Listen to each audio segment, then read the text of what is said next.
book that I'm going to read to you this afternoon is called Foghorn by Mary Elizabeth Hanson and illustrated by Paul Orlando. Foghorn. One afternoon on the moon-shaped beach, while her older brother fished, Emma built a great big cat out of sand. There she is, building that cat out of sand.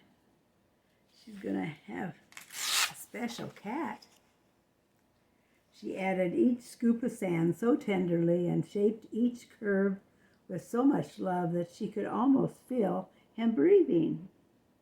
When she carved the cat's eyes with a driftwood twig, she thought they'd begin to sparkle.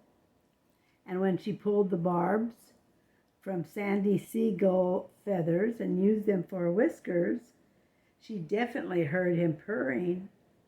It was a noisy purr, so Emma named her cat Foghorn, and she was sure that under all that sand, Foghorn was real.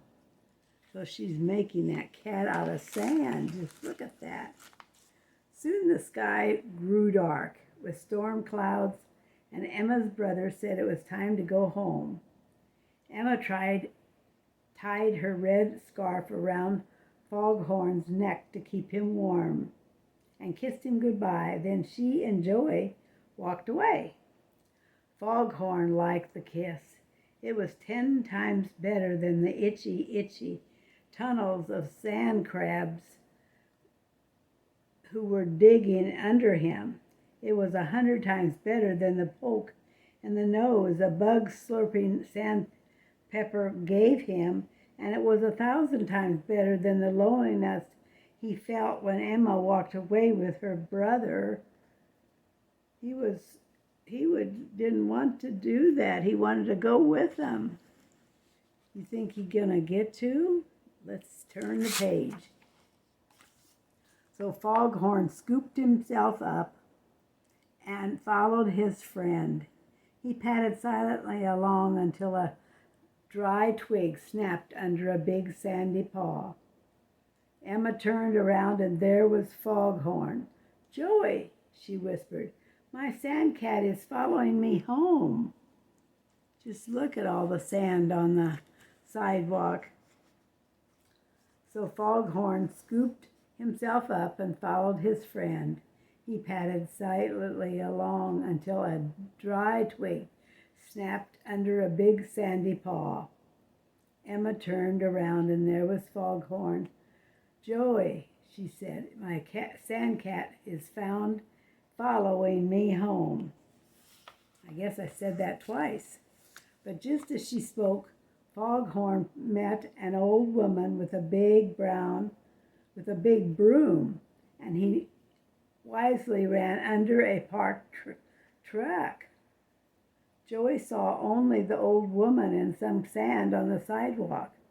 "Sure, Emma," he said, "you'd better tell him to hurry on or the rain will wash him away." So he was coming up the walks, and by this older lady, he had sand all over, see? The old woman went back into her house. Emma followed Joey, and Foghorn followed Emma. He followed her all the way home and slipped into the yard through a hole in the hedge. When Emma saw him, she called to her mother, who was working in the garden. "Mama, look," she cried, "my sand cat followed me home from the beach." Wasn't that different, huh? But when they both turned around, Foghorn had already followed his nose to the sizzling smell of the backyard barbecue. All Mama saw was the sand on the garden path. "Sure, Emma," said Mama with a tired sigh. "Now please get the broom and sweep up that sand."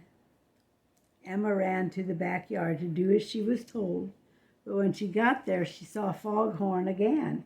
He was stealing a big piece of chicken from the picnic table behind her father's back. Daddy, said Emma, tugging on his shirt, my sand cat followed me home from the beach, and now he's having a barbecue. Just look at him right up there. Look at that. That steak, he's going to eat it. He's a funny cat. Emma's father turned around and saw nothing but sand on the patio and on the picnic table. Foghorn was high in a tree, crunching and munching his very first dinner. Sure, Emma, said her father with a wrinkled brow. Now, how about cleaning up this mess before dinner? Then he piled the chicken onto a plate while Emma fetched the broom. When she came back, he said, don't forget to shake the sand out of your shoes before you come into the house. So he thinks that she's got sand in her shoes. Do you think so? I think so. Foghorn followed Emma's father into the house while she was busy sweeping and shaking out her shoes. Then, when the patio and the table were both clean, Emma ran to the dinner, and there under the table waiting was the rest of the family and Foghorn.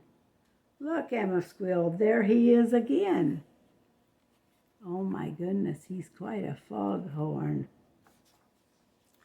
Her squeal startled her father, who dropped a pitcher of lemonade. The lemonade splashed on Joey's favorite fishing shirt, and he jumped to his feet, knocking over a bowl of boiled potatoes and his chair. His chair crashed into Mama's Chinese vase. When Mama lunged to save the vase, she stepped on the boiled potatoes and mashed them into the rug. Just look at all that happening. Here's the potatoes. She's slipping on the potatoes, see? And then here he's got sand everywhere. Just look at that. There's the spoon dropped on the floor. They're really having a time at that supper or dinner. All the excitement frightened Foghorn, who dashed out from under the table and up the stairs until he found a safe, quiet place under Emma's bed. There he's going to make sand all over her bed. Okay, let's see what he does. When the splashing and crashing and mashing was all over, the family finally looked under the table. All they could see was sand. Just at that moment, thunder rumbled in the sky and summer rains showered down on the roof. But inside the house, it was quiet for a long moment. Then Emma was sent to her room to think about imaginary sand cats and real messes. So she could, as she's falling asleep, she could think of those things. Foghorn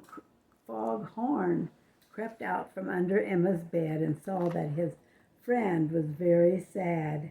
See, there he is crawling out. Oh, Foghorn, cried Emma, I'm so glad you're here. She threw her arms around the big sandy neck and gave him a long, hard hug. They don't believe me, she said sadly, and they're mad about the sand. But I love you anyway.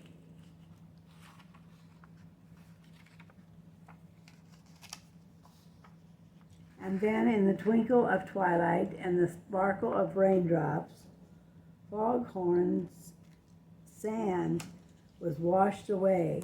When Emma opened her eyes, she saw a small, soggy cat with sand-colored fur and a red scarf tied around its neck.